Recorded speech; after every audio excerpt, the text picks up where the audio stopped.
Jadi per hari ini mulai sesi 1, tanggal 26 November, INET dan INET Warrant sudah, bisa diperdagangkan kembali secara normal ya, di pasar reguler dan pasar tunai ya, my friends. Jadi, sudah normal lagi karena memang suspensinya baru sekali, jadi memang baru sehari nih suspensinya. Tapi, ada tapinya nih my friends, sampai saat ini belum ada informasi baik dari sisi regulator maupun dari sisi manajemen ya, terkait dengan aksi korporasi, rencana right issue-nya INET ya.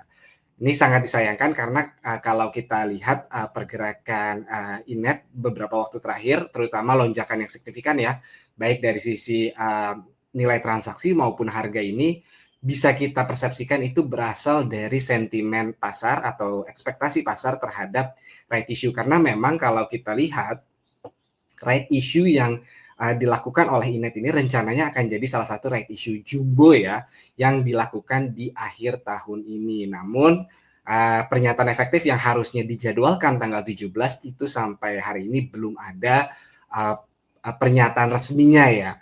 Nah, kalau misalnya kita, lihat sekarang, pertanyaannya adalah apa yang, terjadi terhadap INET setelah suspensi ya.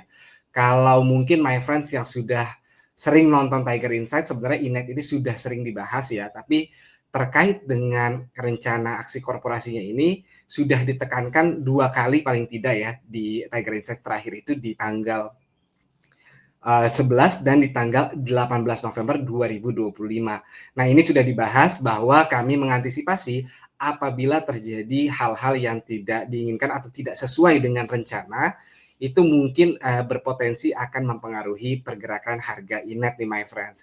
Dan, kalau kita lihat sekarang, kemungkinannya ada 2 nih setelah, suspensinya dibuka. Yang pertama, INET jelas akan menghadapi volatilitas yang tinggi ya, karena memang kalau kita lihat pada perdagangan terakhir sebelum suspensi ini peningkatannya sangat signifikan ya my friends ya, sampai arah nih. Jadi kemungkinan terbesarnya pasti akan ada volatilitas yang cukup tinggi setelah dibuka hari ini ya. Yang kedua, kita bisa antisipasi akan ada tekanan jual yang juga cukup masif ya, terutama kalau misalnya kita pertimbangkan, dari peningkatan yang signifikan kemarin itu, mungkin akan ada para pelaku pasar atau investor yang mulai ambil posisi take profit, dan kemudian memberikan tekanan jual bagi INET. Tapi ini sifatnya antisipasi, kita masih, belum tahu apakah, kemudian tekanan jual ini bisa diserap oleh pasar atau tidak.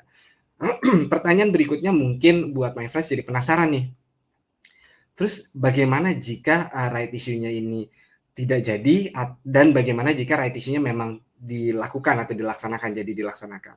Kalau misalnya tidak jadi, udah jelas ya my friends kalau kita pertimbangkan, kenaikannya karena memang, sentimen dari right issue ini, berarti kalau right issue-nya tidak jadi ya akan ada, mungkin harganya terkoreksi ya ke level harga yang dianggap atau dipersepsikan normal buat INET.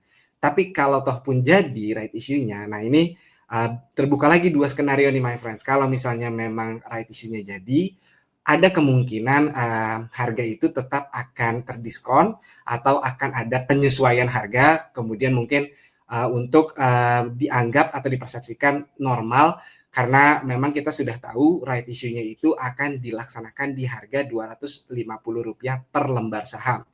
Kalau misalnya memang right issue-nya ini jadi dan harganya naik, justru ini bisa jadi peluang yang cukup menarik buat my friends untuk, exercise right issue-nya karena udah pasti untung berarti ya my friends ya.